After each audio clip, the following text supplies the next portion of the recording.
경매장의 가장 큰 매력이 남들이 찾지 않는 물건을 나만 좋아하는 거예요, 나만. 그래서 지금 이런 식으로 그 하위권 가격의 물건들이 경매에 가장 유리해요. 이런 물건들을 여러분들이 경매에 참여하실 때 중고차 사는 거하고 똑같아요. 이렇게 단순 사고에 빠져서 열심히 하는 사람들이 그런 교회나 폭락론이나 이런 데 가면 카타르시스를 느끼고 자기가 진리를 알고 있는 것처럼 나는 여기서 구원받을 수 있을 것처럼 이렇게 생각한다니까요. 중요한 다만 문제는 뭐냐면 내가 산 집이 안 팔려. 내가 폭락하는 거지. 전체 부동산 시장은 절대 폭락이 없다니까. 내가 산 게 안 팔리고 내가 산 게 가격이 떨어지니까 환장하는 거지. 스태그플레이션. 그죠? 우리가 인플레이션이 왜 되느냐. 우리가 그 연착륙 얘기하잖아요. 연착륙이 서서히 집값이 떨어진다는 게 아니라 그 사람이 잘못 알고 있어요. 그 말장난이라니까 진보 진영 애들이 이야기하는. 연착륙이 뭐예요? 연착륙이. 내가 5억 주고 샀는데 그 아파트가 4억 5천, 10년 전에가 4억, 3억 5천. 이게 연착륙이에요? 4억 5천인데 물가가 5% 올랐는데 우리 집 아파트는 한 2% 올랐어. 그러면 얼마예요? 한 4억 5천 한 100만 원 되겠네. 그죠? 뭐 이렇게. 인플레이션보다 인플레이션보다 아파트 값이 적게 올라가는 연착륙인 거예요. 예. 안녕하세요. 2024년 2월 9일 정한영 따라서 경매장 가는 길 시작하도록 하겠습니다. 아까 제가 이제 뭐 가족이라는 거 이야기했는데 일단 지금 명절이라서 그래도 지금 계속 하려고 그래요. 그래서 오늘은 6시 반에 녹음을 하려고 했는데 모처럼 집사람 아침 준비를 해주느라고 움직이다 보니까 욕심내다 보니까 지금 이제 7시 반이 됐어요. 오늘은 딱 좋았어요. 4시 반에 이제 일어나서 제 이제 원래 목표했었던 거 그대로 다 실천하고 딱 커피 한 잔 마시고 6시 반에 딱 녹음할 수 있는 시간이었는데 7시 한다고 해놓고 7시 반에 지금 시작은 하고 있습니다. 하고 있는데 뭐 아직은 뭐 제가 긴장할 만큼 지금 우리 동접자 수가 많지가 않아서 이 이야기를 꼭 하고 싶어요. 지금 뭐 장사의 신이라고 떠들던 어떤 분이 또 유튜브 안 한다라고 이렇게 하면서 떠들고 있는데 모르겠습니다. 제 개인적인 소견으로는 그 장사의 신이라고 이야기했었던 이름이 뭐였더라. 근데 가만히 있어봐. 저 친구가 진짜 장사 좀 해봤나? 라는 생각이 들 정도로 저도 뭐 막걸리 장사 열심히는 안 했지만 그래도 우리가 6년인가 했나? 근데 그 전에 뭐 생선 장사 10년 넘게 했었고 대학교 때 군대 가서는 제가 이제 사업자 내기 시작한 게 이제 군대 가서 이제부터 했으니까 그때 아예 영업을 했어요. 저는 제대 말년쯤에 그때는 이제 우리 윈도우 95 한참 나올 때 컴퓨터 조립해서 팔고 그랬고 나름 뭐 그죠? 창업도 여러 번 하고 말아먹기도 하고 생선 장사도 뭐 10년 이상 뭐 진짜 했는데 잠깐 여담이지만 그 식당들 상대로 이렇게 유튜브 찍으면서 그 하는 행태가 야 진짜 좀 지나치다. 이 친구 좀 쇼가 심하다라고 이렇게 좀 생각을 했었던 부분이 있었는데 무슨 얘기하려다 일로 갔죠. 하여튼 핵심으로 가겠습니다. 설 연휴 기간 동안 이제 제가 지금 서두에 이야기한 것처럼 경매는 자꾸 옆으로 세면 안 되니까 두 가지로 나눠집니다. 수익성 완전히 내가 이거를 투자를 해가지고 돈을 얼마 넣고 얼마를 뺐을 거냐 이건 철저하게 우리가 그 수익률을 계산을 해야겠죠. 기간이라든지 뭐 기대 수익, 위험률 뭐 이렇게 하면서 그리고 또 하나는 뭐냐면 실사용자. 근데 이제 실사용자라는 걸 갖다가 예를 들어서 내가 페라리라는 자동차를 가지고 싶어. 내가 실사용자라고 얘기할 수 있나요? 아니 뭐 그 저 차를 내가 탄다는데 내가 타고 싶다는데 그럼 내가 실사용자 아니냐. 보편적으로 남들이 봤을 때도 이건 꼭 필요한 행위다 라고 할 때 우리가 실사용자죠. 그런데 이제 좀 아파트 같은 거 살 때 좀 사람들이 무리하는 게 그런 거잖아요. 실사용자 입장에서 샀다고 소위 말해 이제 아파트 값이 오르지 않거나 내가 생각하는 뭐 이제 이자 부담이 커지거나 좀 잘못 샀다라는 돈이 안 남겠다라는 생각이 들 때는 이제 스스로 그런 뇌피서를 작동하죠. 핑계거리를. 근데 하여튼 뭐 이건 다, 다 사족이고, 자, 실사용자. 그러니까 내가 지금 거주 목적으로 저 집이 필요해. 아니면 내 사업 목적, 아니면 나하고 어떤 관계, 뭐 친척이라든지 내 관계가 있는 사람의 물건이기 때문에 이제 그런 경우가 우리 뭐 종종의 묘지라든지 집안의 묘지나 같은 거, 또 뭐 형제 간의 그 공유 지분으로 소유하고 있는 그 상속된 어떤 부동산 같은 거, 예, 그런 거는 내가 실사용자 입장에서 경매 입찰을 해야 되는 거죠. 이 두 가지가 명확하게 구분해서 우리 접근해야 돼요. 그런데 여러분들이 아파트나 빌라를 살 때 이걸 혼돈해요. 특히 여성분이 들어오면 이거를 많이 혼돈해요. 예, 그러기 때문에 이런 부분을 어떻게 내가 나를 객관화할 수 있느냐, 그죠? 아, 스스로 객관화한다? 안 돼요. 저도 안 되는데. 저도 안 되는 게 아니라 전 당연히 안 되지. 제가 지금 몇 가지 일을 당하면서 뭐냐면, 이게 다른 사람 일이었으면 아주 뭐, 예, 편하게 어떤 방법을 제시하거나, 예, 행동을 했을 건데, 나의 일이다 보니까 소위 말해 우리 그 알량한 자존심부터 해서 그 분노, 그죠? 이런 감정적인 거, 예, 이런 게 이제 컨트롤이 안 되죠. 하기 싫은 거지. 보기 싫은 거죠. 예. 그래서 내가 그 능력이 있어서 다른 사람한테 상담을 받을 필요 없다? 그게 아니에요. 그죠? 내가 아무리 능력이 있고 더 뛰어나도 나보다 못한 친구라고 생각되는, 나보다 어리거나 경험이 없거나 심지어는 뭐 유치원생한테도 물어볼 필요가 있죠. 이 친구 눈에는 내가 어떻게 보이는지, 우리가. 그렇기 때문에 지금 이제 오늘 첫 시간이니까 제가 이걸 잘 끌어나갈 수 있을지는 모르겠지만, 지금 몇 프로 우리가 경매로 집 살 때 가장 첫 번째 문제점이 그런 겁니다. 내가 이걸 왜 사는지에 대한 객관화를 못 시켜요. 사람마다 이제 다 각자 입장이 다르니까. 그러니까 옛 추억에 빠져서 우리 이제 경매를 하는 경우가 있죠. 이제 그러다 보면은 뭐 옛날에 내가 기억했었던 저 부동산의 가치.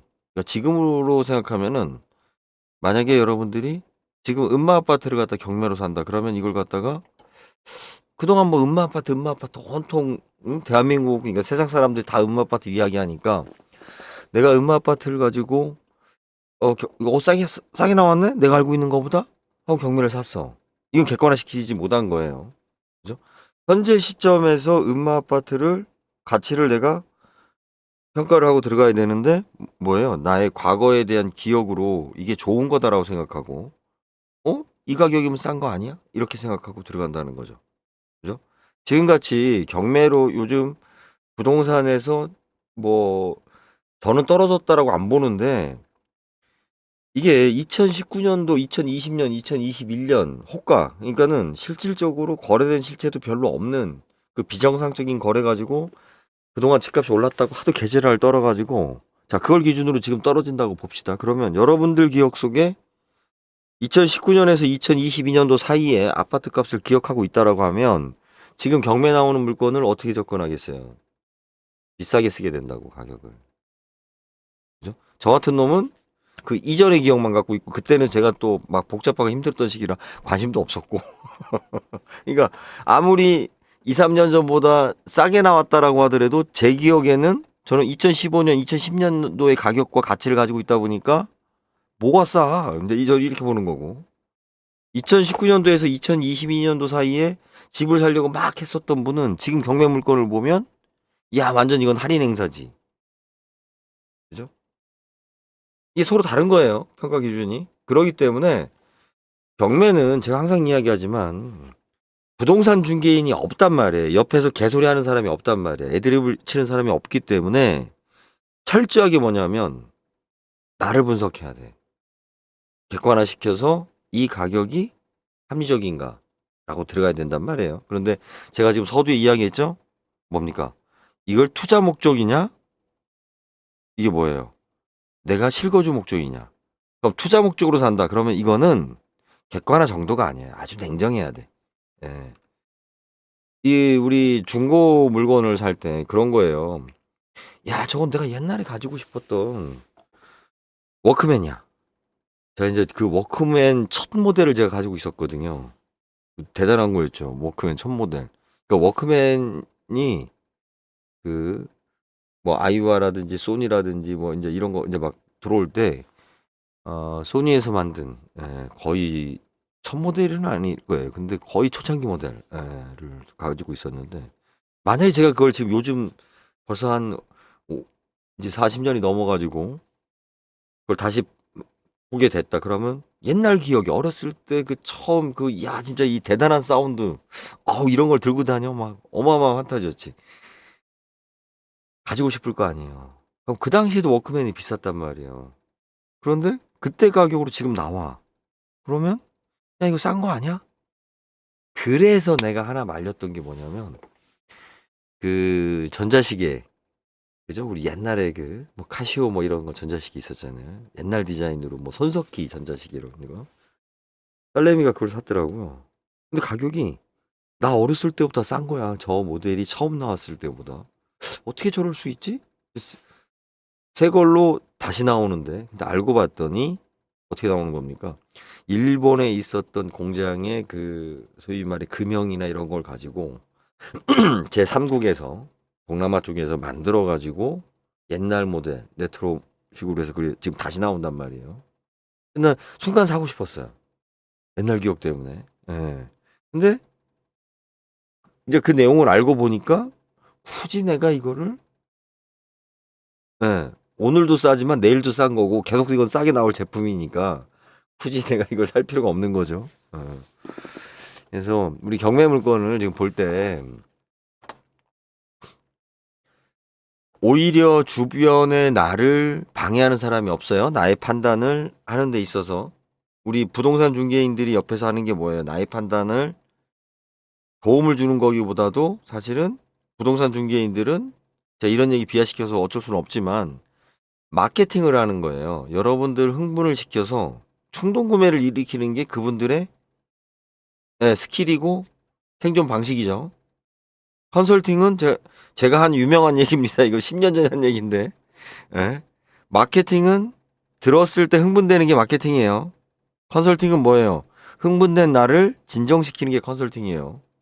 아무리 그렇다 할 자료를 갖다가 제시하고 뭐 자기는 전문가로서 컨설팅입니다. 컨설턴트입니다. 이 지랄 떠들어도 내가 듣는 사람이 그죠? 뭔가가 이로 인해서 내가 지금 심장이 뛰고 막 이렇게 움직여. 그럼 뭘 지금 내가 당한 거예요? 마케팅 당한 거라고 그거는. 그런데 뭐 대단한 얘기를 하는 것 같지도 않아. 별로 전문성도 없어. 특히 뭐 저 같은 경우 뭐 컨설팅 한답시고 제가 그 부동산 컨설팅 회사들 이제 그 서류 보고서 내가 하도 기가 차가지고 서류는 2, 30장 써가지고 보고서 레포트를 냈는데 그래 핵심이 뭐야? 아니 A4 용지 한 장도 안 돼. 그냥 카톡으로 줘도 될 수 있는 내용을 전달해 줄 수 있는 것도 그죠? 그게 중요한 컨설팅인 거죠. 만약에 내가 그 얘기를 듣고 흥분을 가라앉히고 나를 객관화시킬 수 있다라면 자 컨설팅과 마케팅을 여러분 구분하셔야 되는데 경매를 할 때는 마케팅하는 사람이 없단 말이에요. 내가 경매를 할 때 누군가가 뭐 이걸 소개시켜주고 뭐하고 막 한다라고 하면 그거는 이제 뭐 중개거래하고 사이는 크게 없는 거니까 제3자가 끼면 그런데 나 혼자서 그냥 물건을 보고 내가 이거를 사야 될까 말아야 될까 자 이 고민을 한단 말이에요. 그죠? 그럴 땐 뭐가 필요해요?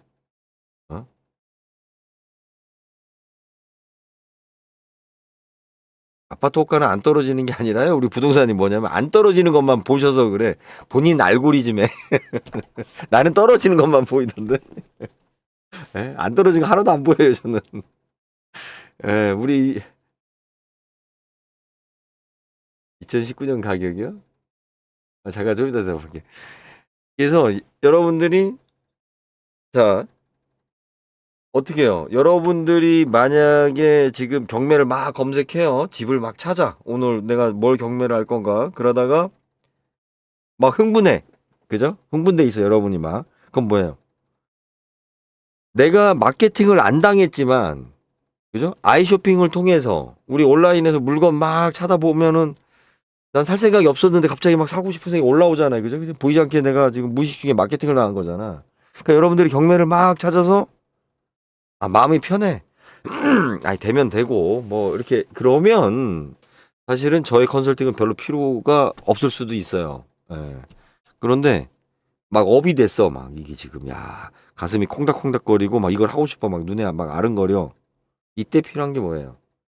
나를 객관화시키고 나를 진정시킬 수 있는 컨설팅이 필요한 거죠. 그죠? 예. 그래서 저도 이제 인터넷 하면서 특히 유튜브 하면서 내가 슈퍼챗을 쏜 적이 단 한 번도 없는 놈인데 여기 뭐 부동산님은 여러 번 커피값을 보내주셔서 감사합니다. 감사한데 제가 지금 이 회원 모드로 해가지고 하는 게 있어요. 이제 설날이 끝나고 제가 구독자 수가 10,000명이 넘으면 이제 책을 하나 내면서 거기서 맞춰서 제가 준비를 할 건데 여러분들이 예, 그죠? 회원하고 회원 아닌 사람하고 무슨 차이가 있냐? 일단은 지금 회원은 한 달에 990원입니다. 가입하시면 되고요. 유튜브 회원은 그리고 나서 채팅창에다가 그죠? 아무것도 안 하신 분이 와서 막 댓글 막 이렇게 채팅 막 찌끄리고 가면 제가 이제 방송할 때 방해가 되니까 회원 가입하신 분만 채팅창에다가 써주시고 다른 질문이나 다른 형태로 뭐 묻고자 하시면 댓글 달아주시면 돼요. 댓글 달아주시면 되고 제 전화번호는 뭐 인터넷에 뭐 다 떠돌아다니니까 여러분들이 맘먹으면 얼마든지 찾을 수 있고 자 우리 저기 부동산님께서 물어보신 대로 2019년 가격이 올까요? 언제 오냐가 문제죠. 20년 후에 올 수도 있고 뭐 내일 모레 올 수도 있고 그런데 뭐냐면 제발 그죠? 여러분들이 보는 가격은 우리 중고차 팔 때하고 똑같아요. 내가 지금 차를 타고 있어. 그런데 이 차를 갖다가 중고차 매장에다 내기 전에 우리가 뭐부터 해요? 시세 알아보지? 시세 알아볼 때 어떻게 알아봐요? 엔카라든지 무슨 뭐 몇 개 그 KB 무슨 뭐 하여튼 자동차 우리 판매 사이트 있잖아요. 자 온라인 들어가서 예전에는 우리 교차로 같은 거 생활정보지 보고서 몇 년식에 무슨 차에 뭐를 갖다 내가 쭉 보죠. 그래서 내가 타고 있는 차가 우리 부동산님처럼 그 아반떼였나 엘란트라였나 그죠? 초창기 모델 아반떼라고 내가 기억하는데 그 여우는 그때 얘기하신 게 자, 이 모델에 대해서 가격을 보잖아요. 예, 가격을 보는데 이 가격을 보고 내 차도 이 가격보다 낮다라고 생각해요. 그러니까 높을 거라고 생각해요. 낮을 거라고 생각해요. 동네별로 이야기를 할게요. 자, 서울 사람들은 내 차하고 이 중고차 가격이 있을 때, 이것이 내 차 가격이다라고 생각해요. 서울 사람들은. 예? 충청북도 사람들은 플러스 마이너스 5% 정도 생각하는데, 그래도 내가 파는 입장이니까, 한 5%나 10% 정도 낮추면 내 차가 팔리지 않을까, 이렇게 생각을 해요. 전라도 사람은 알아. 이 가격이, 이건 판매가고, 내 거는 내가 팔 때는 어떻게 해야 돼요? 더 낮춰서 팔아야 된다라는 걸 내 중고차를 내놓을 때는 그러니까 전라도 사람들은 최대한 이 값에 근접하거나 올라가는 걸 찾으려고 열심히 다녀요. 예? 경상도 사람들은 이거보다 이 차보다 내 차가 좋기 때문에 이 가격으로 주는 건 싸게 주는 거야. 라고 생각을 해요. 경상도 사람들. 예? 이 우리 똑같은 시세에 대한 접근에 대한 객관성을 보면 동네별로 달라. 그리고 말의 표현이 달라요. 물론 합일점은 이제 다 하나로 가는데 여러분들 아파트 여러분들이 얼마에 거래됐다라고 했을 때 그죠? 그것이 여러분들이 알고 있는 객관화된 사실이 아니라는 거예요. 여러분들은 그 숫자만 보고 있는 거예요. 그리고 특히 내가 저 아파트에 대해서 저거 자꾸 이제 우리 그 호가에 대해서 우리 부동산님처럼 이렇게 보시는 분은 뭐냐면 뭐만 봐요. 그죠? 누군가는 비싸게 부르고 누군가는 이렇게 싸게 부르고 자꾸 내 기억 속에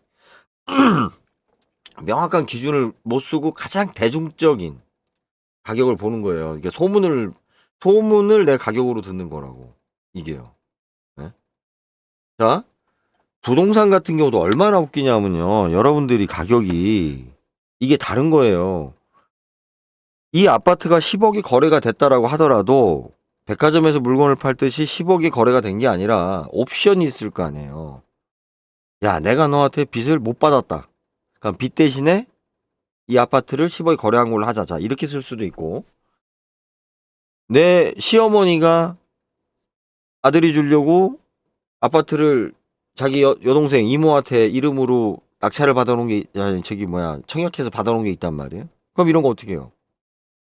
제3자잖아.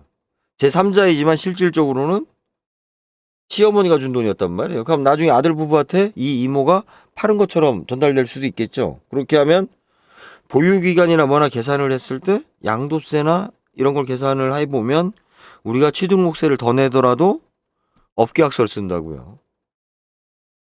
그렇잖아요. 그리고 지금 현재 경매 나오는 물건들의 대부분을 보세요. 대부업이나 저축은행 애들이 나중에 보면 1금융권에서 대출을 안 해줬는데 이게 거래되는 과정에서 어떻게 했습니까? 2금융권이나 소위 말해 그 쓰레기들이 와서 돈을 더 많이 해줬잖아요. 제가 PF 대출에 대해서 명확한 진실을 얘기를 드릴게요. PF 대출에 대해서 엊그저께 기사를 보니까 5% 정도나 10% 정도의 시행사의 자금, 그러니까 이 사업이 500억짜리인데 땅값이 500억인데 시행사 애들이 50억은 들고 와서 계약금을 넣고 나중에 대출을 받는다. 490억을. 그리고 나서 뭐 이제 본 PF로 넘어간다. 브릿지론을 써서 뭐 이지랄 얘기하는데 안 그래요. 500억짜리 땅 계약을 할 때 실질적으로 매도자는 400억이 내놨어요. 근데 왜 얘가 500억 주고 사요? 어?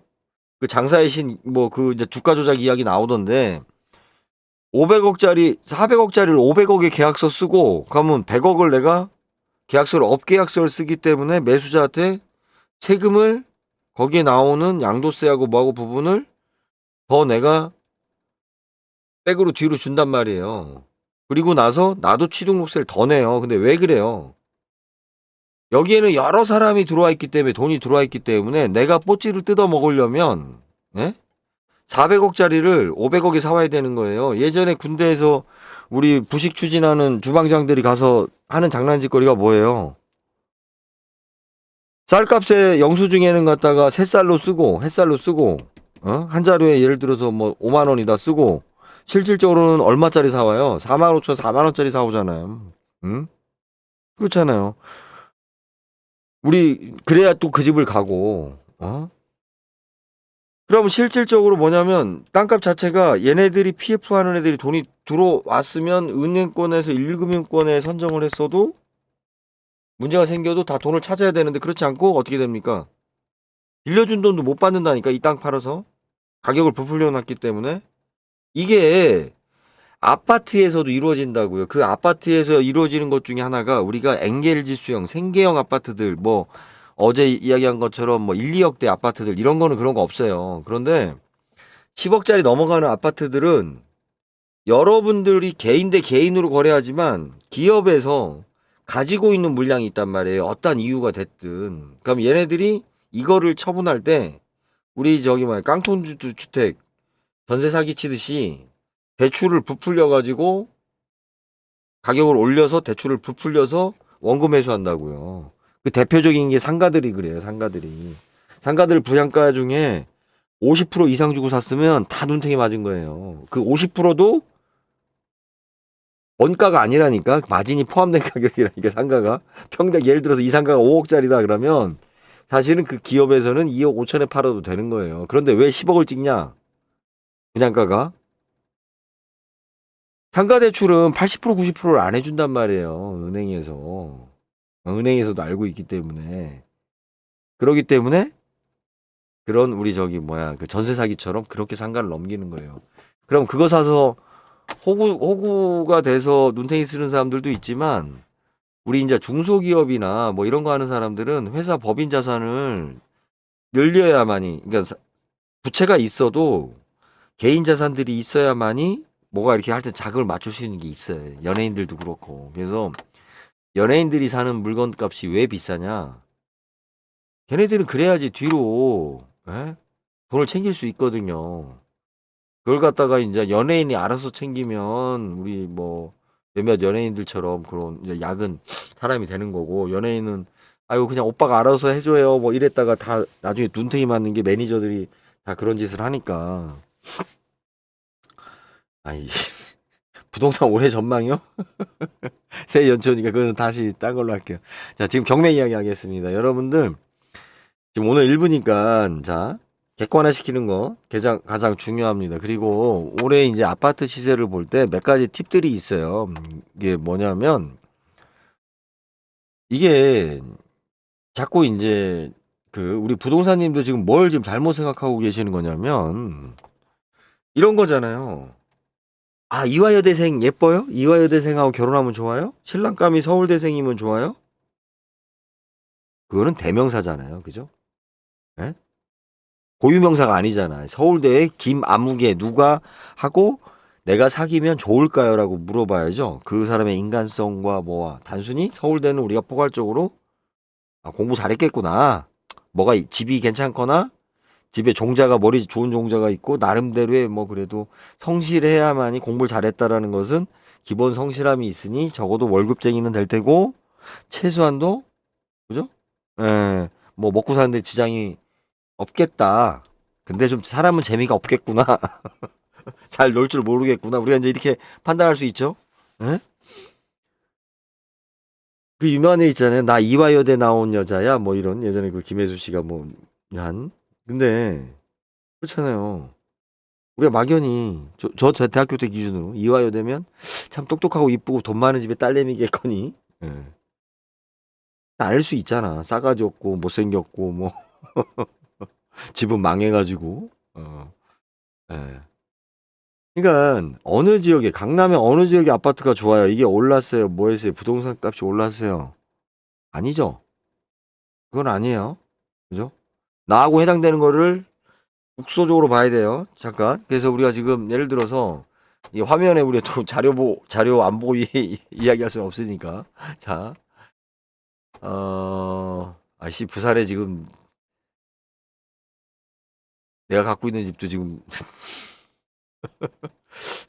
공매는다고 연락 왔었는데. 하여튼 지금 쳐다보기가 싫어서. 자, 자 이렇게 내가 빌라를 접근하잖아요, 그죠?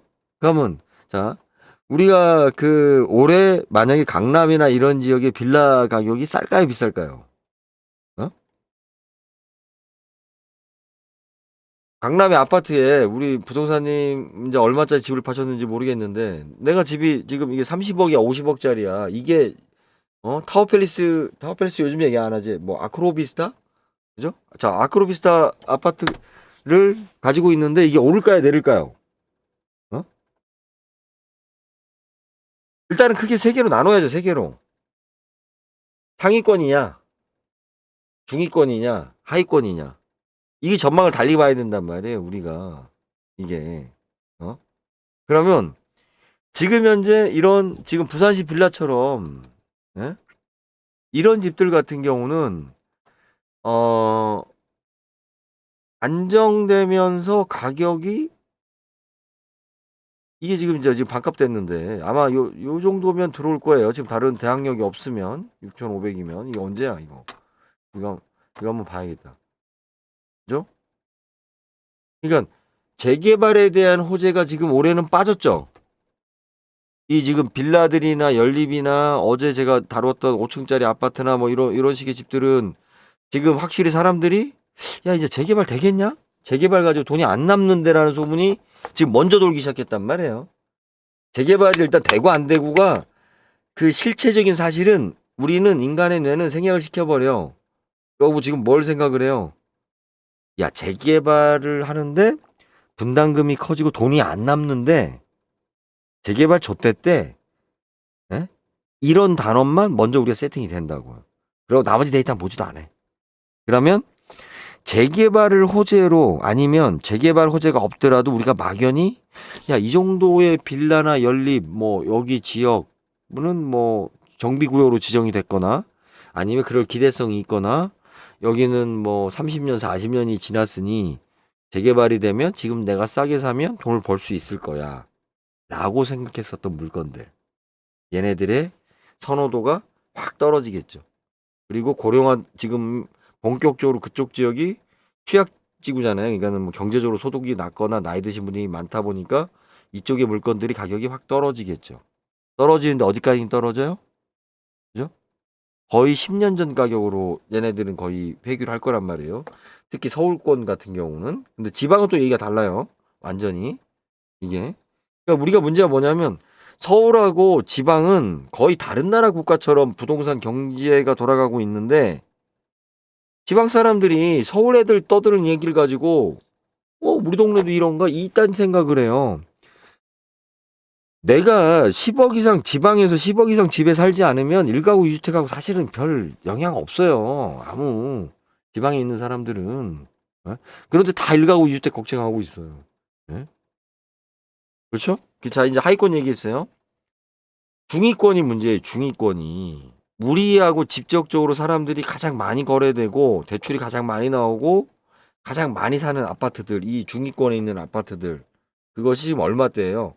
우리가 차로 이야기하면 지금은 또 얘기가 달라지지만 옛날 기준으로 소나타급, 그죠? 예, 소나타급이라고 했을 때 가장 우리 그냥 경차 탈 수는 없으니까 그렇다고 해서 사채하기는 어렵고. 그럼 자, 이 중위권에 있는 아파트들은 어떻게 되겠어요? 예? 얘네들은 국가 정책하고 그대로 맞물려 간단 말이에요. 아무리 시장이 떨어진다 하더라도 정부에서 할인해 줄게, 이자 지원해 줄게, 어디 분양해 하고 막 마케팅을 두드리면 여기는 호가가 올라가는 지역이란 말이에요. 실질적으로 여기는. 그럼 이제 그 다음에 문제가 뭐예요? 맨날 언론에서 떠드는 과연 그런 집을 사는 사람이 대한민국에 몇 명이나 있는지 모르는 그 30억이다 50억이다 이거라고 떠들어대는 100억짜리 이야기하는 떠들어대는 아파트들. 그죠? 예. 얘네들은 사치품이고 그냥 가오를 잡기 위한 물건들이기 때문에 뒷거래, 그러니까 실제적인 실체 거래에서는 떨어질 거예요. 거래가 안 되니까.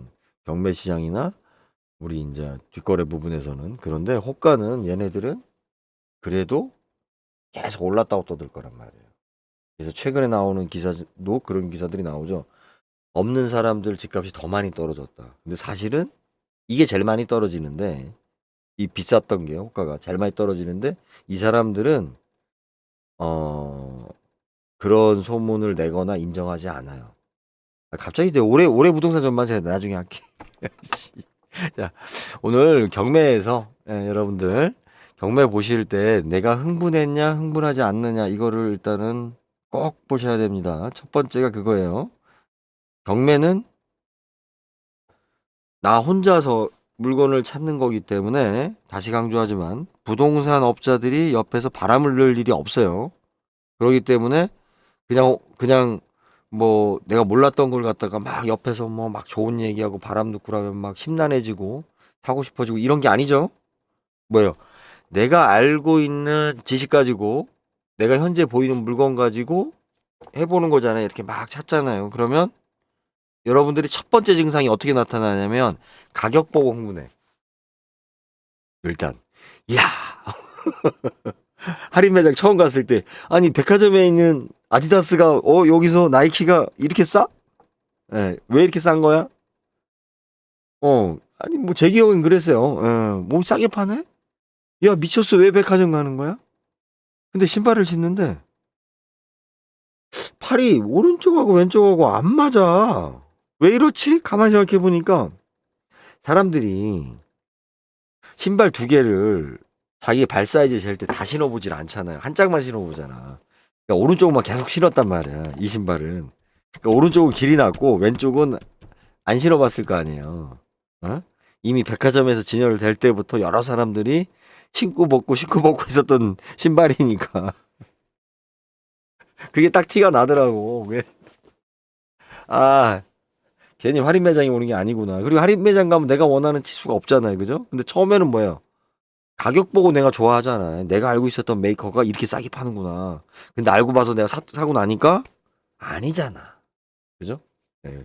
이게 남들이 다 고르고 고르다가 망 걸 갖다가 지금 내가 사는 거잖아요. 그런 것처럼 경매는 철저한 그런 시장이에요. 그래서 처음에 여러분들이 경매를 처음에 봤을 때 가격 위주로 보게 된다고. 예? 다 그렇게 돼요.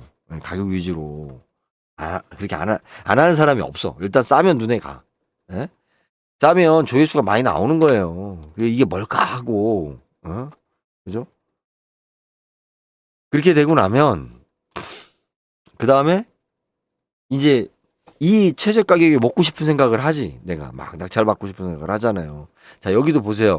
어제도 그런 얘기 했는데, 1억 3천이잖아요. 1억 1,500이나 1억 3천이나. 물론 2천만 원이면 큰 돈이죠. 자, 이제 복도형 아파트고, 뭐, 그래도 이제 경기도권에, 뭐, 주변에, 이거 연식이 언제였죠? 좀 된 것 같은데. 어디 갔어?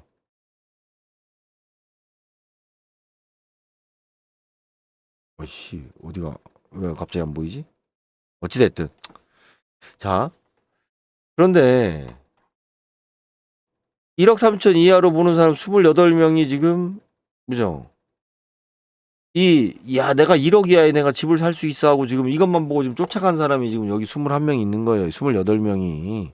여기서. 예? 근데 여기 보니까 제인의 주식회사가 했네. 왜 주식회사가 했을까? 아마 저걸 하려고 하나? 예, 아무튼 뭐 다 이야기하기는 그렇고. 예.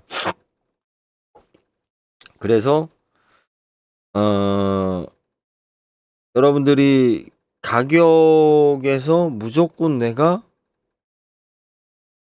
최저가 보는 특히 70%에서 30%씩 떨어지는 물건들을 보실 때 흥분하지 마시라니까. 예? 다 평균치에서 낙찰이 되기 때문에 어 크게 여러분들이 그 경매로 사게 되면 또 이제 이건 뭐 다시 또 이야기를 드리겠지만 이제 질문이 있으면 또 이제 질문에 맞춰서 하겠습니다. 지금 네 분이나 들어와 계신데요. 어, 예, 채팅창에 참여하시려면 990원을 결제하셔야 됩니다. 한 달에 하루가 아니라. 예, 예.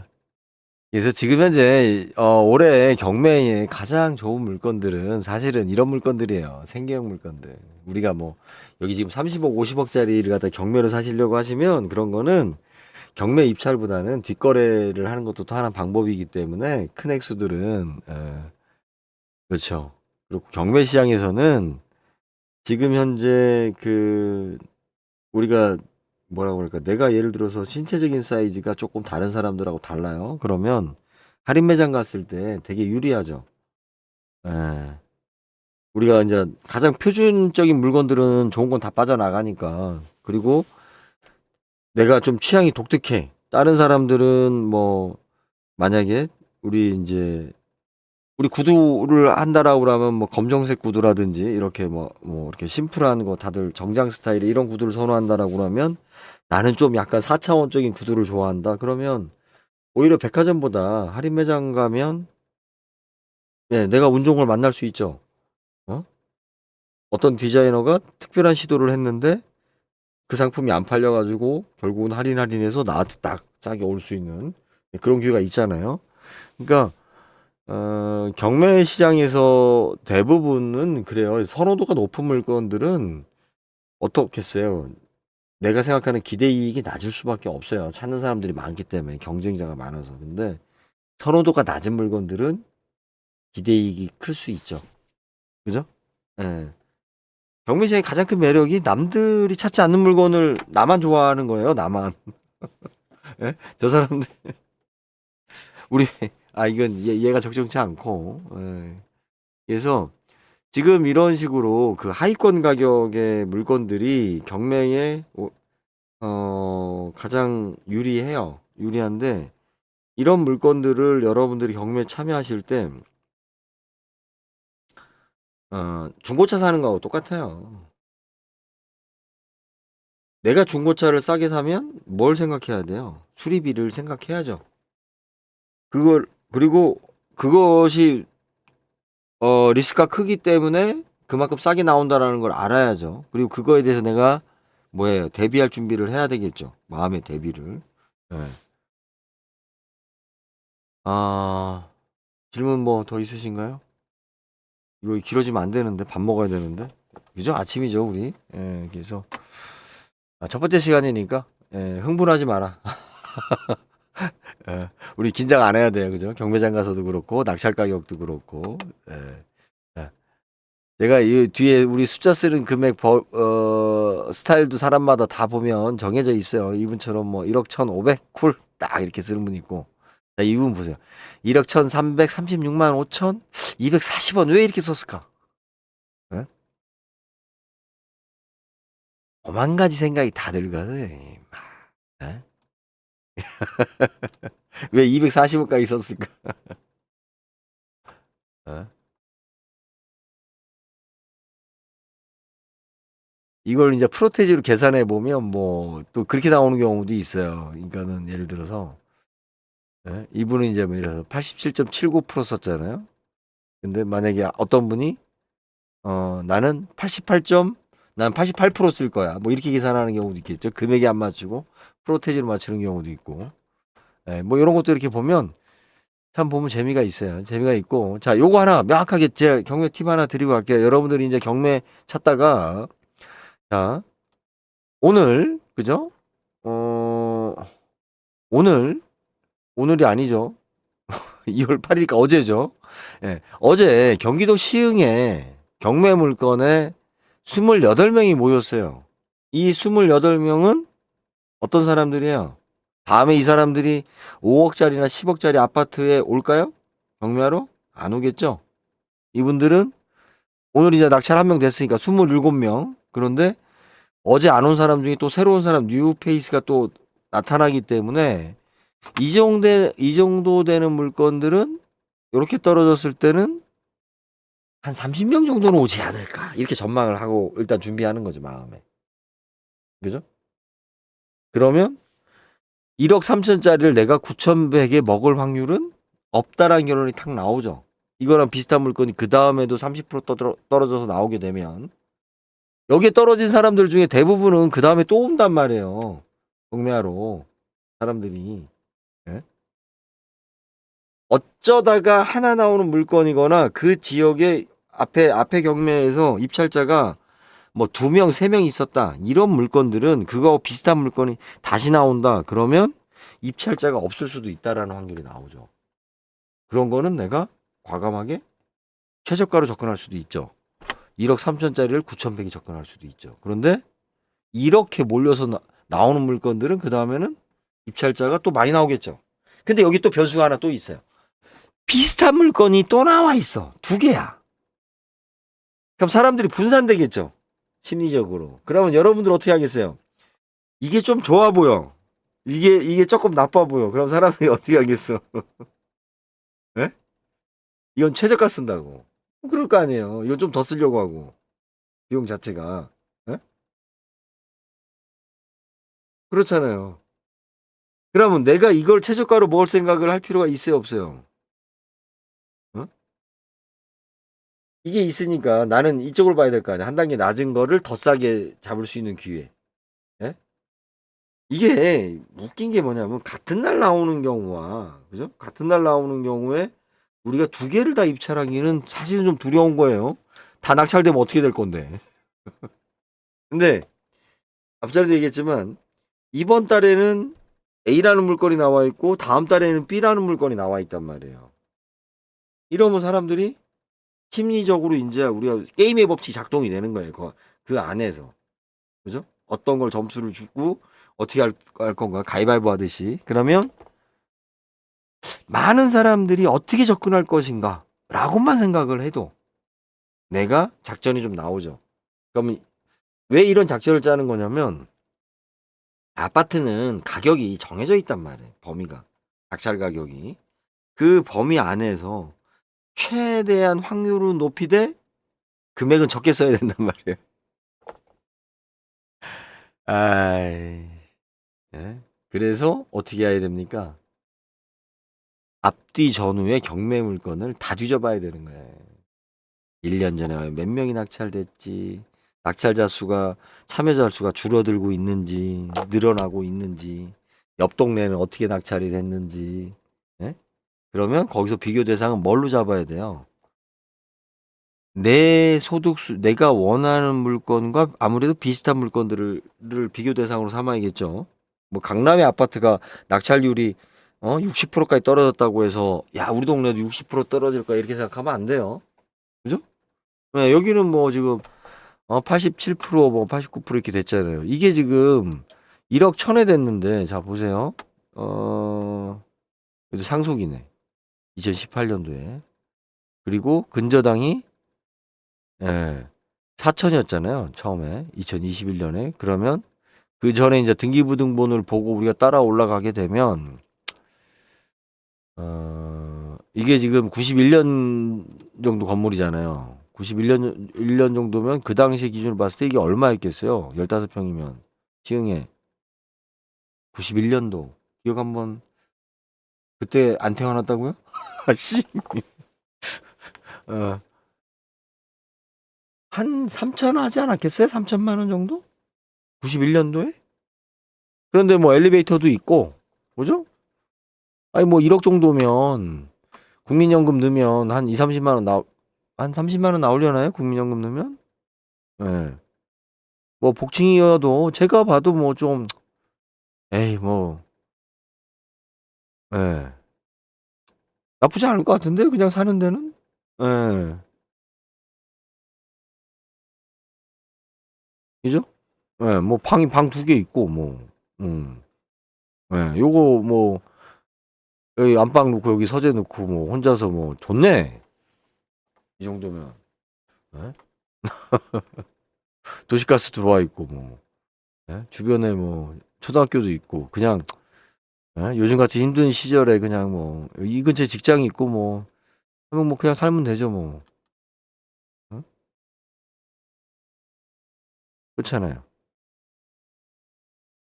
대출은 뭐 한 6, 7천까지는 해줄 테고. 응?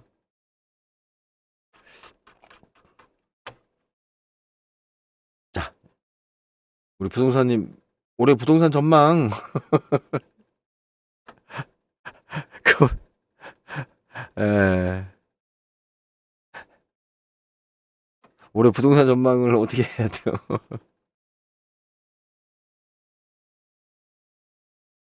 자, 우리 IMF 끝으로 이 얘기만 전달할게요. 그러니까 우리 금융위기 왔을 때도 그랬고 IMF 왔을 때도 그랬고 새 차가 안 팔렸죠. 사람들이 경제적으로 힘드니까. 그러니까 어떤 일이 생겼어요. 중고차 값이 올랐어요. 여러분들. 그죠? 요즘 아니 대폭락이라는 건 없다니까. 왜 자꾸 씨. 제가 다 놓고 얘기하겠는데 예. 그거는 국가 전복 세력들이에요. 그리고 우리 지금 이제 동시 시청자 수가 3분이나 되시니까 제가 명확하게 이야기할게요. 집을 소유하고 있는 사람이 전체 세대 수의 50%가 넘어요. 그러면 우리 집 애들 같은 경우는 지금 독립해가지고 자 전입신고 따로 돼 있단 말이에요. 독립세대죠? 그런데 걔네들은 집이 없는 세대란 말이에요. 통계 그렇게 잡히잖아요. 어? 그런데 엄마 아빠가 집이 있어. 할아버지 할머니 집이 있어. 다만 나는 외지에 있다 보니까 집이 없는 세대란 말이에요. 예? 그러면 이러나 저러나 내가 조그만 집구석이든 큰 거든 뭐든 갖고 있는 사람이 갖고 있거나 직간접적으로 소유하고 있는 사람이 전체 인구의 몇 프로겠어요? 70%가 넘는다고. 그러면 집값이 폭락하면 어떻게 하겠어요? 아주 간단해요. 화폐 가치를 떨어뜨리면 돼. 그게 뭐예요? 인플레이션보다 더 무서운 스태그플레이션이라고요. 그냥 가격을 올리면 돼, 같이. 나머지 집 없는 사람, 아니, 그 사람들은 원래 제로잖아, 그냥. 내가 지금 바라는 게 뭐예요, 제가 지금 저는. 난 돈이 하나도 없어. 난 그게 부럽다. 난 마이너스인데? 난 마이너스 몇십억인데? 예? 이잖아요. 이 사람들은 돈이 하나도 없다라고 자기가 억울하다고 그러는데, 아니, 나는 마이너스라니까. 평생 월급으로도 못 갚는 돈이 난 마이너스라니까. 예? 근데 왜 이렇게 웃고 떠드냐? 아니, 믿는 구석이 있고, 라이센스 갖고 있는 것들이 있으니까, 예? 어? 예? 그런 거란 말이에요. 아니, 전체 국민이 70%가 와서 유권자의 거의 대부분은 또 누구예요, 또, 지들이 막 폭락 안 그런다니까. 벌써 윤석열이 나오잖아요. 저기 뭐야 태광이 머리 망하려고 하니까 SBS에서 뭐 김건희 동영상 깐다고 하니까 대본 어떻게 해요? 은행들 조져가지고 야, 어? 대출 밀어줘 이러잖아 대본. 예? 은행들도 지들 이거 다 폭락하면 지들이 채권 지들부터 다 날아가는데 정리하기 전에 아무것도 없는 놈은 어차피 세상이 다 없어지니까 좋은 거지. 예? 그게 아주 간단하다니까. 아니 그 장부상 그죠? 장부상 예? 여러분들 어떻게 해요? 장부상 스태그플레이션이 발생이 되면 그래야만이 회계가 맞잖아요. 지자체니 뭐니 돌아가고 부동산 값을 그냥 2배로 올린다니까. 아니면 돈 가치를 반으로 떨어뜨리던지 돈 가치를. 그럼 장부상 맞잖아요. 그래야 사람들이 세금도 내고 떨어지면 세금이 어디서 들어와? 몇몇 기업들이 폭리를 취했으니 저 새끼들 배 아파 망해야 돼라고 그 논리를 떠든단 말이에요. 몇몇 사람들이 부정했으니. 예? 이게 되게 위험한 발언이잖아요. 그 머리 단순한 애들. 진보 진영에 민주 진영에 제일 많이 목소리 제일 크게 내는 애들 중에 공통점들이 뭐예요? 대부분 좀 광신도적으로 왜 우리가 개딸 욕해요? 개딸이라는 거 없다고 하지만 왜 사람들이 막연히 개딸하면서 왜 이런 생각을 해요? 말도 안 되는 소리를 짓거리고 있거든. 자기가 알고 있는 몇 가지 사실 가지고 그 중에 하나의 가장 전형적인 유형이 그거잖아요. 저 교회 다녀요. 착해요. 주님의 말씀에 의하면 왜 이 진리를 안 믿어요? 그 주님의 말씀이라는 걸 검증을 해봤어요? 그게 주님의 말씀이었어요? 예? 바울이 성경을 정략했을 때 바울이 성경에다가 신내림을 썼기 때문에 이건 절대 진리입니다라는 식으로 이딴 식으로 얘기하잖아요. 그렇잖아요. 공자가 말씀해서 2000년 전에 소크라테스가 말해서 아니 2000년 전에 할아버지가 한 얘기를 갖다가 왜 우리가 지금까지도 그걸 이렇게 단순 사고에 빠져서 열심히 하는 사람들이 그런 교회나 폭락론이나 이런 데 가면 카타르시스를 느끼고 자기가 진리를 알고 있는 것처럼 나는 여기서 구원받을 수 있을 것처럼 이렇게 생각한다니까요. 폭락 없다니까. 중요한 다만 문제는 뭐냐면 내가 산 집이 안 팔려. 내가 폭락하는 거지 전체 부동산 시장은 절대 폭락이 없다니까. 내가 산 게 안 팔리고 내가 산 게 가격이 떨어지니까 환장하는 거지. 나하고만 해당이 되는 거지. 전체는 안 그렇다니까요. 스태그플레이션 그죠? 우리가 생각해야 되는 건 스태그플레이션이에요. 그리고 인플레이션이 왜 되느냐? 우리가 그 연착륙 얘기하잖아요. 연착륙이 서서히 집값이 떨어진다라는 게 아니라 그 사람이 잘못 알고 있어요. 그 말장난이라니까 진보 진영 애들이 이야기하는. 전 보수는 아니에요. 저는 학생 운동한 지도 자 보세요. 연착륙이 뭐예요? 연착륙이 내가 5억 주고 샀는데 그 아파트가 4억 5천 10년 지나니까 4억 3억 5천 이게 연착륙이에요? 아니라니까. 4억 5천인데 물가가 5% 올랐는데 우리 집 아파트는 한 2% 올랐어.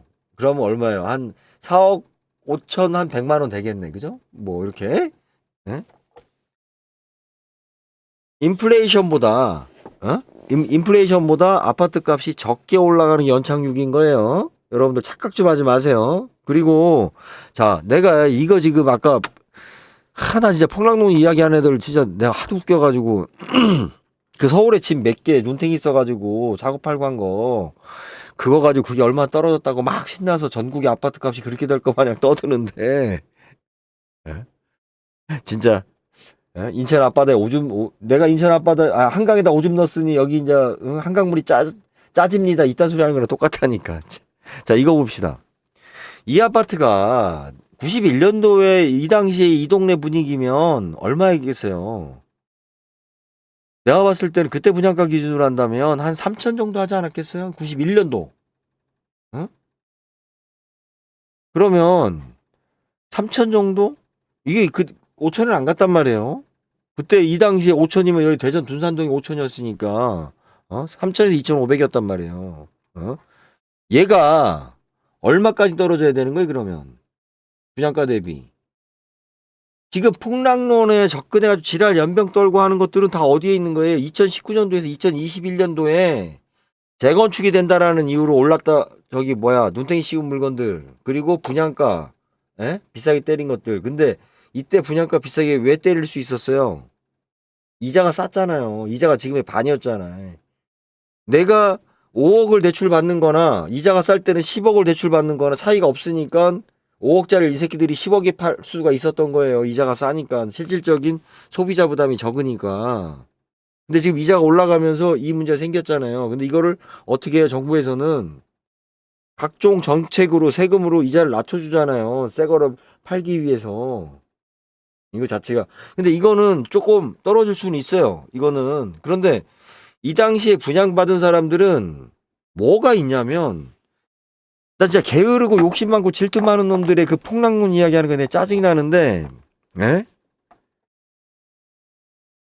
그냥 자기 집이 10억이라고 믿고 열심히 아껴 써가지고 갚는 사람들이라니까. 부동산을 사는 사람들은 근면성실의 대명사. 그 대표적인 게 누구예요? 그게 학교 선생님들. 저희 집에도 몇 명 있는데 제 집사람하고 딱 보면 그거예요. 차이가 있어요. 내가 지금 이거 아파트를 10억 주고 샀는데 이거 떨어졌대. 안 봐 절대로. 이거 내 믿음인데. 칵 하면서 이제 막 진짜 쌀한 톨도 아껴가면서 이제 이거 갚는다니까. 신랑 젖짜가면서. 근면성실. 그냥 장사꾼처럼 무슨 뭐 비트코인 하는 애들이 아파트 사요? 안 그렇다니까. 그리고 그 10억 주고 아파트 산 애들은 그렇게 해서 근면성실해서 못 갚잖아. 엄마 아버지가 갚아준다니까. 처갓집에서 돈 준다니까. 갚는다니까. 무슨 막 다 길거리에 나앉고 막 경매 나오는 물건들 우리 열심히 찾아봐요. 새 거 있어요 여기? 새로 분양되는 새 거 나와요? 안 나온다니까. 제대로 된 물건 있냐고요. 여기에 쓰레기장에서 물건 찾기지. 경매 물건이 뭐 한 달에 3,000건이면 그게 많은 거예요. 전체 가구 수가 몇 가구인데. 그 말같이 하는 소리를 하고 있어. 내가 어렸을 때 몰랐다니까. 아니, 제가 이제 경매한 지 저도 20년 됐으니까. 어렸을 때는, 아니, 저 사람들 미친 거 아니야? 저거 사서 왜 저걸 믿고 있어? 내가 특히 상가를 분양받은 사람들 있잖아요. 야, 10년 동안 갚더라니까. 나는 저거 싸게 팔 줄 알았어요. 아니야. 그 사람들은 그냥 쳐다만 봐도 그것이 자기 인정하고 싶지 않은 거예요. 자기 삶 자체를. 갚는다니까. 나중에 설사 그것이 뭐 어떻게 됐든 그게 내 삶의 동기라니까. 비트코인이 아니라고요. 주식이 아니란 말이야. 부동산은. 사는 동기가 달라. 아파트는 아니라니까. 만약에 아파트를 비트코인하고 비교하는 애들, 내 수준인 애들이 그딴 얘기를 하는 거예요. 왜? 폭락하고 주식 폭락하면 젊은 애들 뭐야? 내던지잖아, 막. 그죠? 아, 씨발, 좆됐다. 이제 안 올라오겠다. 나 신경 쓰기 싫어. 아, 손해보고 말아. 에이, 내던진단 말이에요. 아파트를 내던진다고? 아니야. 나의 뇌피설로 가는 거야. 그러면서 이 폭락의 탓을 누구한테 돌리는 거야? 문재인한테 돌리고, 이재명 되면 안 돼! 이제 이런 논리가 나오는 거야. 내 말이 틀려요? 지금 세 분 들어와 계신데 회원이 아니라서 저걸 못 다시나요? 아니라니까요. 왜 자꾸 우리가 아이 참 여기까지 하고 말아야지 안 되겠다. 벌써 1시간 했네 우리 부동산님 때문에. 자 보세요. 내가 반지를 그죠? 반지를 금값이 떨어졌다고 해서 이 반지를 팔아요? 아니잖아. 아니, 저는 원래 반지 끼는 거 좋아해요. 이게 지금 화카면 보이나? 예, 근데 일을 험하게 해가지고 은반지를 끼다가 예, 에이 뭐 이러나 저러나 해서 그냥 결혼 반지 끼고 있는 건데 그 아니 여러분들 금반지를 갖다가 그죠? 내가 끼고 있는 금반지를 갖다가 금값이 떨어졌다고 파냐고. 결혼 반지를 미친놈이지. 이혼할 때나 파는 거지. 있잖아. 내가 이 집을 살 때 여러 동기가 있을 거 아니야. 다 막 영끌해가지고 막 집값 오른다라고 산 거예요? 아니죠. 내가 가지고 있는 동기가 있고 현실적인 문제 한 50% 있고 내가 이 계약서 사인할 때 그래도 오른다라는 그런 마케팅이 나를 움직이게 한 거지. 비트코인 산 게 아니잖아요. 비트코인이 자 지금 5천만 원에서 1억이 간다고 합시다. 무슨 의미가 있어요? 왜? 그래봤자 2배 오른 거잖아. 그 위험의 리스크에. 비트코인을 내가 100만 원대 산 놈이면 50배였다가 100배가 된 거지만 그죠?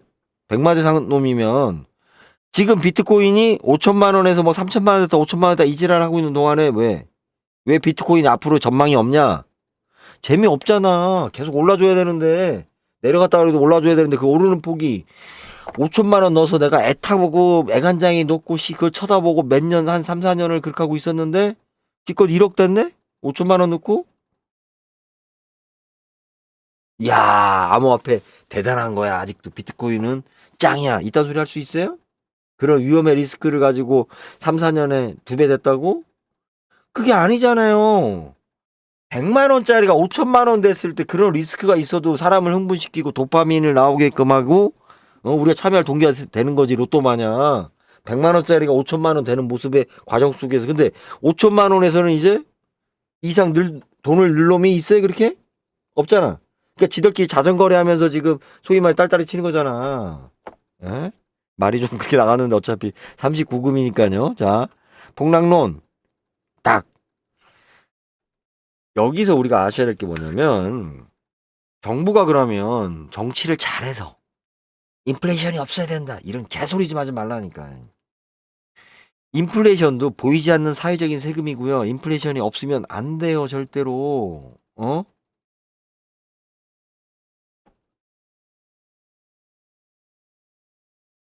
그러니까 우리 부동산님은 안 된다니까. 내가 저번에 얘기했잖아. 6개월에서 1년 동안 빈집으로 있어야 되는데 그냥 아유 네. 상관없어요. 그러니까 나의 뇌피셜로 가는 거야. 금반지 샀는데 씨발 결혼 반지 샀는데 여러분들 이 얘기 또 하네.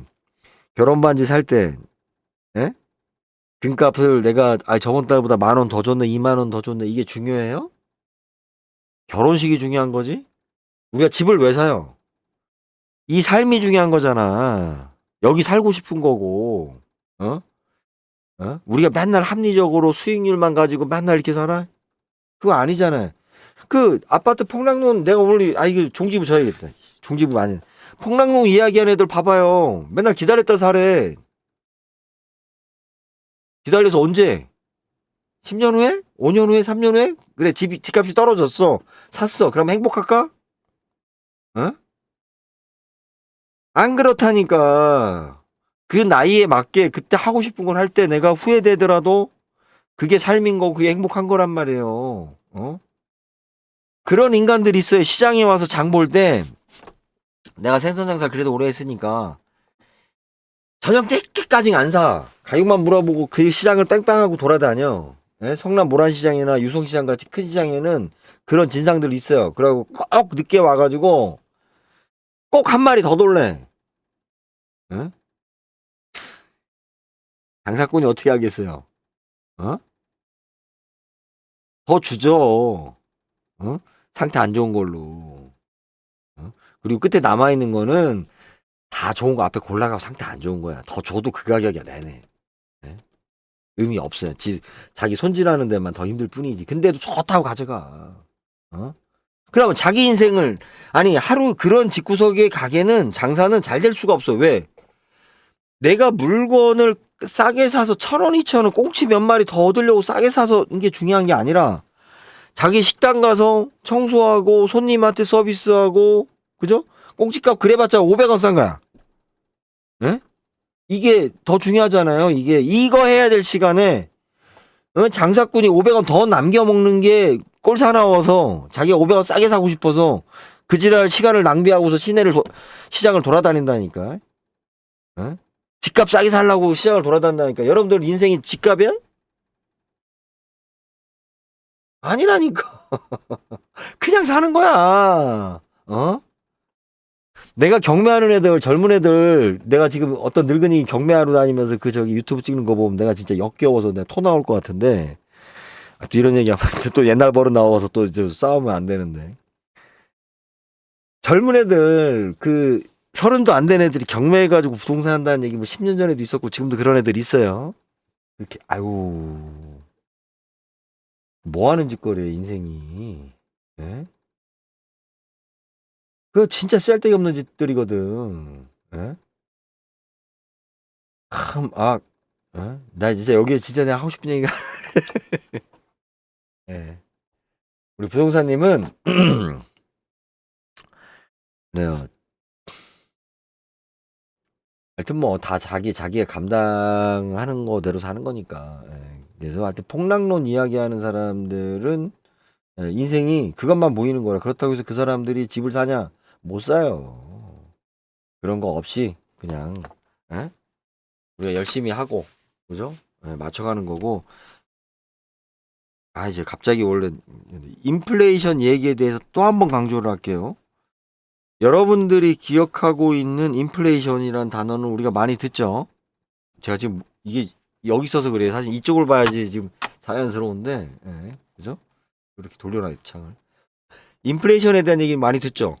그런데 스태그플레이션에 대해서는 우리가 어쩌다 듣거나 들은 적이 잘 기억이 안 나요.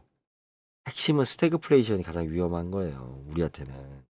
인플레이션은 괜찮아. 돈 가치가 떨어지고 물건값이 오르면 서민이 어떻게 살아요? 아니, 그래서 인플레이션이 있는 거라니까. 자, 지금처럼 우리 물건값이 올라가니까 국가가 봤을 때는 얼마나 좋아. 물가가 오르니 기업들이 팔 때 뭐가 많이 생겨요? 매출이 많잖아. 그러니까는 부가가치세니 뭐니 세금을 많이 거두잖아요. 아파트도 1억 하던 게 2억 하니까 양도세가 나오잖아요. 돈 가치가 떨어졌든 안 떨어졌든. 돈 가치가 안 떨어지고 1억 하던 물건이 1억 하잖아요.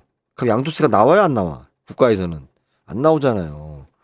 돈 가치가 50%로 떨어지고 1억 하던 게 2억 해야 자기네들이 삥 뜯어갈 양도세가 나오지. 국가 입장에서 봤을 때는. 우리 애국하는 마음으로 내면 돼. 기분은 좋겠지만. 근데 또 하나 문제가 뭐냐면 물가가 오르니까 다 처먹고 놀려고 하는 사람들이 아껴 쓰면서 그죠? 수도요금이 2배로 올라봐요. 요금은 2배로 놓고 반으로 줄였어야 될 거 아니야. 우리 입장에서는 더 아껴 쓰고 돈은 더 내고 국민들이 부지런해진다니까. 인플레이션이 작동이 돼야. 디플레이션이 되고 물가가 안 올라봐요. 그러면 대한민국에 다 노인네들이 일도 안 하고 정치 참견이나 하고 젊은 애들 잔소리나 하고 자기 연금 가지고 애헴하고 다닌다니까. 교장 선생님으로 나오신 분들이 지금 아파트 경비 자리를 알아보고 산림감시원 뭐 이런 거 동네 보면 알아보고 다니시더라고.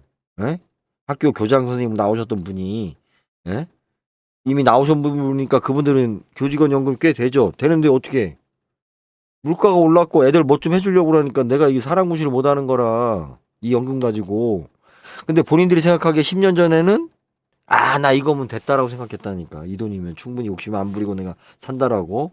근데 물가가 짜장면 값이 10,000원이 되면서 지금 물가가 2배가 되면서 노인애들도 열심히 일하잖아. 국가가 원하는 게 그거라니까. 에? 그렇잖아요. 계속 이런 긴장감. 그럼 아파트 값이 떨어지냐? 그죠?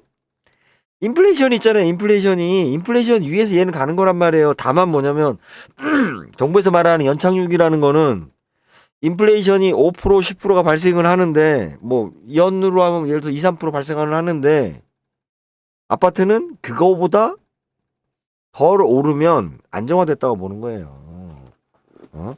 지금 아까 여기 경매에서 봤잖아요. 91년도에 시흥에 나와 있는 이 아파트가 분양 당시 가격에서 지금 떨어졌다고 해도 경매로 떨어졌다고 해도 얼마예요? 어? 그죠? 1억이잖아, 1억. 어? 30년 전에 저거 1억 40년 전에 저거 1억 주고 샀냐고. 아니, 30년 전에, 91년도에. 에? 5천도 안 했단 말이에요. 1억이잖아. 어? 뭐가 떨어져? 저 아파트에 사는 사람 중에 반 이상은 그때부터 살고 있는 사람들이라니까요. 어? 저 사람들 불만 하나도 없어. 에? 그러면 지금 2019년도, 2022년도 분양받은 사람들 있잖아요. 우리 기억 더듬어 봐요. 예전에 동탄. 에? 그 폭락했다, 뭐지? 무슨 주택이에? 그 깡통 주택이라고 그랬나? 뭐라고 그랬나? 지금? 그때 분양가 넘어갔잖아, 이제. 다시 물가가 올라가니까. 물가가 올라가면 계산이 다 맞아. 그럼 없는 사람들은 우리는 어떻게 해요? 아니, 원래 제로였잖아. 원래 제로인데 뭐 물가가 올라가니까 정부에서 돈 더 주잖아. 예? 이러도 제로, 저러도 제로인데 나처럼 마이너스인 사람도 물가가 오르면 뭐가 좋아요? 갚을 확률이 높아진다니까. 예? 50년 전에 1억 빚졌어 봐. 인생 없지, 끝났지. 예, 평생 노예지. 예? 원양어선 타고 어디 도망가야 되잖아요. 응? 50년 전에 1억이면 서민 어떻게 만져봐. 덕선이 나오던 시절에 40년 전에 1억이어도 팔자가 피던 시절이었는데. 예? 지금 눈 딱 감고 저 같은 경우 물론 뭐 그런 얘기하는 좀 그렇다 치고 그렇잖아요. 예? 인플레이션이 필요악이에요. 그런데 맨날 인플레이션 물가 막 이렇게 선동하잖아. 예? 어? 그래야지 있어 보이거든. 예? 그래야지 마치 예? 그 수많은 교회들이 사람들을 천국 보내려고 그렇게 했지만 과연 천국에 가는 사람들이 교회 늘었죠? 천국에 가는 사람들이 늘었겠어요? 나는 의심스러워요, 저는. 예? 교회가 늘어나면서 천국 가는 사람들이 더 많은 어? 그 이렇게 목회 활동하신 분들이 해마다 더 늘어나는데 천국 가는 사람들이 더 늘어났을까? 사람들의 인간성이 더 좋아졌을까? 교회 때문에? 난 의심스러워요. 확신이 들어 나는 아니라고. 인플레이션은 당연한 겁니다. 예. 물가가 우리가 그 개념이 없을 때 그죠? 물가 오르는 건 잘못된 거야. 이렇게 물가가 안 올라야지 사회가 안정화되는 거야. 아니에요. 계산이 안 맞는다니까. 왜 계산이 안 맞아요? 물가가 오르는 이유 중에 하나가 계산이 안 맞는 이유가 국가가 삥을 뜯기 때문이에요. 그래서 장부상 안 맞는 거예요. 자, 내가 철근을 수입했어요. 수입해서 내가 1년 전에 샀을 때 창고에다 보관했어. 그죠? 근데 그 다음에 들어오는 철근이 똑같은 가격으로 들어온다고 생각해봐요. 우리 상대성 이론하고 똑같은 거예요. 이게 빛의 속도는 절대적이어야 되잖아요. 가치는. 어? 빛의 속도는. 예? 그러니까 어떤 문제가 생겨요. 시간이 왜곡되는 빛에 의해 빛의 속도만큼 시간이 왜곡되는 현상이 나타나잖아요. 우리 몰랐잖아요. 시간이 계속 간다고 생각했잖아요. 예? 물가에서도 마찬가지인 거예요. 인플레이션 요소가 없으면 그 상수가 없으면 가격이 틀어진다니까 안 맞는다니까. 예? 내가 1년 전에 철근을 수입했는데 나는 보관비가 들어갔잖아요. 이자가 안 들어갔다 쳐도. 어? 근데 1년 후에 수입한 철근 값이 똑같아. 그럼 내 입장에서는 어떻게 해야 돼요? 빨리 팔아야 된다고. 이게 예? 그렇잖아요. 내가 보관비만큼 나중에 들어온 거는 예? 내가 보관했었던 내가 창고비를 지불한 것만큼 나중에 들어오는 물건이 조금 올라줘야 된다고. 그래야 이게 밸런스가 맞잖아요. 세금이. 우리 아파트 같은 경우도 봅시다. 여러분들 아파트 값이 안 오르면 계산이 이상해진다니까. 내가 취득할 때 취득록세 냈잖아요. 그냥 대충 4% 냈다고 합시다. 이래저래 하면 5% 내는 거니까. 물론 싼 거는 뭐 1%, 2% 내지만. 자, 5% 냈어요. 그럼 내가 1억 주고 샀는데 얼마 주고 산 거예요? 1억 5백에 산 거라니까. 세금까지 포함해서.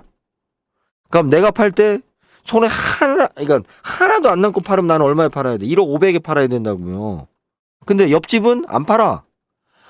내가 살던 집만 10번 거래가 됐어요. 그러면 우리가 누진으로 하지 않아도 대충 계산해도 500씩만 거래될 때마다 세금이 더 붙는다라고 그러면 10번 거래되면 내 집은 원가가 707호는 1억 5천인 거예요. 그럼 706호는 처음 파는 거니까 1억 500에 파세요. 당신은 원가대로. 이렇게 얘기할 수 있어요? 1억 5천에 팔아야 된다고 이 사람도. 그래야 맞잖아요. 어? 이 사람이 10번 거래가 됐다라는 이유만으로 한 번 거래하는 사람이 1억 5천에 팔아야 된다고. 그럼 정부는 자 얘가 10번 거래되면서 세금을 받았는데 얘는 한 번 거래되잖아. 그러니까 어떻게 되겠어? 한 번에 10번 거래치만큼 세금을 받을 거 아니야 얘한테. 예? 그래서 차액에 대한 양도세에 대한 누적에 대한 세금 징여를 하는 거예요. 이게 인플레이션이 작동되지 않으면 계산이 안 맞는다니까. 거래될 때마다 정부에서 부가가치세 띄어 세금 띄어 거의 이자부터 회계상 안 맞아요. 응? 그리고 한 번 빚진 사람은 다 자살해야 돼. 예? 그런데 맨날 그러잖아. 물가 오르면 서민들 어떻게 사냐고. 물가 오르면 서민들은 더 좋아. 맨날 제로인데 뭐. 맨날 제로인데. 예? 자산가들만 더 많이 돈을 번다? 안 그렇다니까. 아이 참네. 그 다 우리가 그루밍 당하고 가스라이팅 당한 거예요. 이제 아셨죠? 우리 부동산님 아셨죠? 집값은 어떻게 된다고요? 에? 숫자상으로 무조건 올라가요. 안 올라가면 우리나라 국가가 이렇게 되는 거라고. 근데 국가가 이렇게 되면 어떤 일이 생겨요? 돈 가치가 더 먼저 떨어진다고. 그래서 다시 올라간다니까요. 숫자상으로는. 다만 우리가 느끼는 가치상으로는 떨어지죠. 그죠?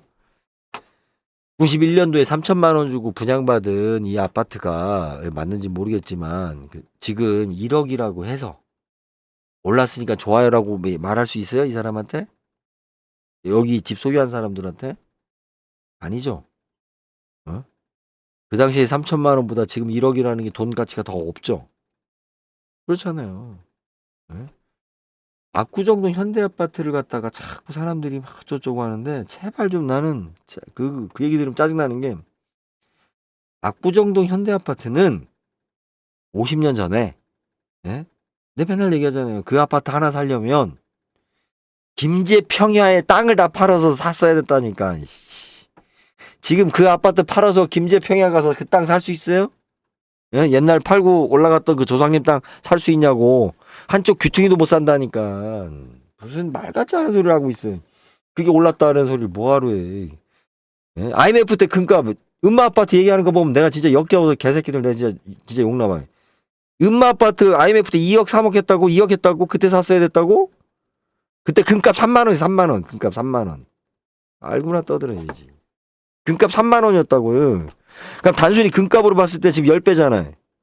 그런데 그것만 있었어요? 그때는 똑같은 3만 원하고 지금 30만 원하고 인플레이션상 똑같다라고 하지만 돈 구하기가 더 힘든 시점이었단 말이에요. 같은 가치가 아니었다고. 단순히. 예? 의미가 달랐다고. 사막에서 생수 한 병과 호텔에 꽂혀 있는 생수 한 병과 가격이 같냐고요. 편의점 가격하고 다 다르잖아. 에? 단순히 인플레이션만 작동하는 게 아니라 그 당시에 아무리 금값이 3만 원이었어도 그 전에 3만 원과 IMF 때 3만 원은 뭐가 달랐어요? 3만 원에 사람들이 하루 진짜 막 자살 충동을 느끼는 금액이었다니까. 내 주머니에 3만 원 없으면 의미가 달랐다고. 의미가 어디 가서 얘기야. 내가 직장 다니고 여유가 있으면 아이 주머니 3만 원 없으면 친구한테 야 돈 좀 있냐? 하면 되지. 내가 돈 한 푼을 빌릴 사람이 없을 때 사람이 망해봐야 한다니까. 이제 아셨어요? 내가 항상 얘기하잖아요. 내가 민주당 이 등신 새끼들 부동산 가지고 지들이 무슨 영웅인 거 마냥 개뿔 알지도 못하면서 뭐 서민을 위한답시고 예? 대한민국이 서민을 위한 국가예요? 국민을 위한 국가가 돼야지. 어? 그렇게 서민을 위하고 싶으면 목회자를 하든지 성직자가 되든지 대한민국 국민을 위해야지. 서민의 기준이 뭐야 이게. 그 언제 때 100년 전에 무슨 계급혁명 일으키려고 하는 그런 사상에 빠져있나 애들이. 부동산을 건들면 이유 없다니까요. 노무현 대통령 다시 와도 노무현 대통령 왜 욕먹었어.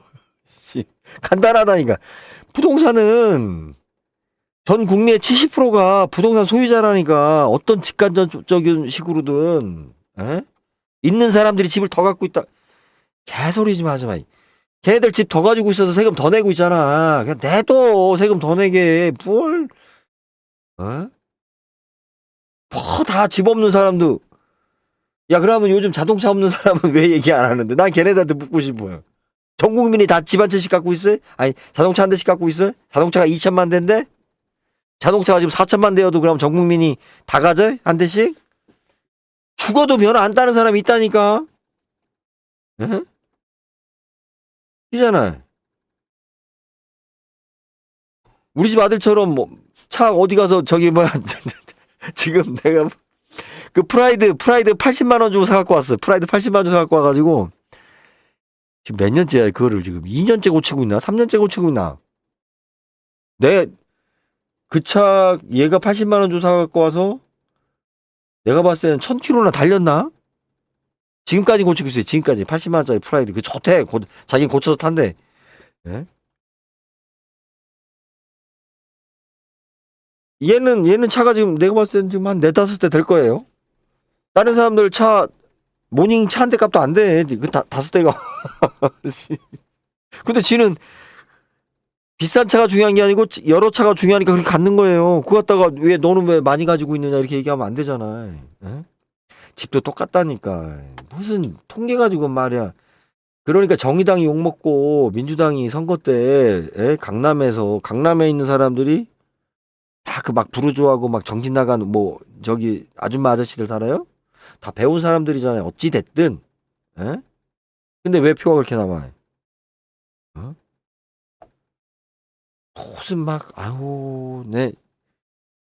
요즘 제가 매불쇼나 뭐나 이런 거 쭉 보고 이렇게 해도 이 친구들의 문제점이 뭐냐면 자꾸 감정을 건들려고 그래. 감정. 그럼 똑같은 거예요. 상대방도. 그렇잖아요. 왜 강남에 강남 진보라는 말도 있었잖아요. 지금 윤석열 정부가 저렇게 개판을 치는데도 왜 지금 대구나 부산이나 강남 쪽에서는 그래도 지지하려고 그래요. 왜? 아니 내 권력이 날아가잖아. 내 자산이 나한테 불리하잖아. 그러니까 다들 다 보호망이 있는 거라고. 자기가 정의를 위해서. 씨발 어떤 놈이 정의를 위해서 살아. 정의를 위해서 사는 게 좋은 거라. 그런 얘기 좀 하지 마. 부처님 예수님 왔다 가신 지가 2000년 넘었어도 이놈의 정의와 불의는 없어지질 않는다니까. 합의를 통해서 사는 거예요. 우리는 서로 합의. 그죠? 합의를 깨는 놈을 우리가 응징하는 거지. 실체도 없는 정의를 갖다 추구하는 그런 사기가 어디 있어요. 전 국민이 합의해서 부동산 값을 올립니다. 아시겠어요? 네, 70%가 집을 가진 사람들이기 때문에. 다수결로 가면 되잖아. 거듭 강조하지만 아주 쉽잖아. 돈 가치를 반으로 떨어뜨리면 되는데 뭐. 그럼 월급은 언제 오르냐? 언젠가 올라. 좀 늦게 오르는 것 뿐이지. 편의점 알바도 지금 200만 원인데. 공무원 월급도 200이 얼마나 좋아. 최저가가 이렇게 되니까. 지금 당장 안 오르고 지금 당장 차별이 심하다. 그거 어떻게 다 일일이 맞춰? 다 세월 가면 이제 또 맞춰지는 거죠. 그런 거죠. 재밌었어요, 부동산님? 그새 몸 찾고 그 계약을 또 하셨구만 또. 에이, 참.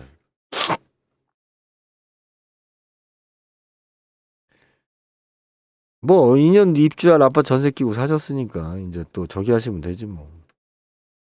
갈아타기 하려고 하지 마세요. 갈아타기는 이제 그렇게 시세 차이로 갈아타는 게 아니고. 그래서 자꾸 뭐 비트코인이나 주식 따위 가지고 그래프 가지고 떠들던 애들이 부동산 가지고도 또 막 신나서 막 그런 논리로 설명을 하는데 우리 금반지하고 똑같은 거예요. 금값하고 금반지하고는 의미가 다른 거예요. 예, 집은 이 살다 보면 내가 의미부여가 달라지기 때문에 이제 봐요. 이제 집값 떨어지면 그 사람들이 팔아? 안 판다니까. 떨어졌다고 막 너희들 이제 어떻게 하냐 팔아야지 막 이래. 무슨 비트코인이냐? 그냥 내가 비싼 집이다 생각하고 살면 행복한데. 동네 사람들끼리 만나서 우리 집은 그래도 비싸요라고 이렇게 서로 그냥 위안하면 행복한데. 밖에서 떨어졌다고 하든지 말든지 누가 10억짜리 아파트 샀다가 경매로 5억에 넘어가서 팔든지 그 소리 안 듣는다니까. 그건 그 사람 사정인 거고. 요즘 잠시 안 좋아서 그렇게 거래야 된다. 이렇게 뇌피셜로 다 넘어간다니까. 또 그러면 행복하고. 그러면 됐지 뭐. 아 교회에다가 돈 갖다 주고 왜 행복해요? 그거 웃긴 거잖아. 교회에다 돈을 주고 내가 행복해. 어? 목사님은 돈 받고 나서 힘들다 캐 오늘 설교에서. 그게 참 웃긴 거죠. 자식 나서 고생하고 자식한테 어제 이제 그 애들하고 모여가지고 모처럼 식사를 했는데 제일 싸구려 삼겹살을 시키면서 야 일단은 제일 싸구려 삼겹살 먹어보고 좀 아니다 싶으면 추가로 조금 나은 걸 먹을까? 다 합의를 했어. 예, 우리 수입산 삼겹살 제일 싼 거. 그 집이 싸니까 가는데 가서 먹고 나서 이구동성으로 오늘은 괜찮네 딴 때보다. 딴 때보다 이게 수입산 싸구려 소고기 아니, 돼지고기 상태가 좀 좋았어요. 그래서 그걸로 야 이걸로 더 먹어. 그래 행복하면 되지 뭐. 꼭 가서 씨발 뭐 맨날 뭐 국산 최고급 뭐 이런 것만 처먹어야 되나? 집도 마찬가지인 거예요. 집도 왜 자꾸들 싸구려 진짜 참 됐죠? 저 밥 먹을게요. 자 여기까지 합시다. 예 감사합니다.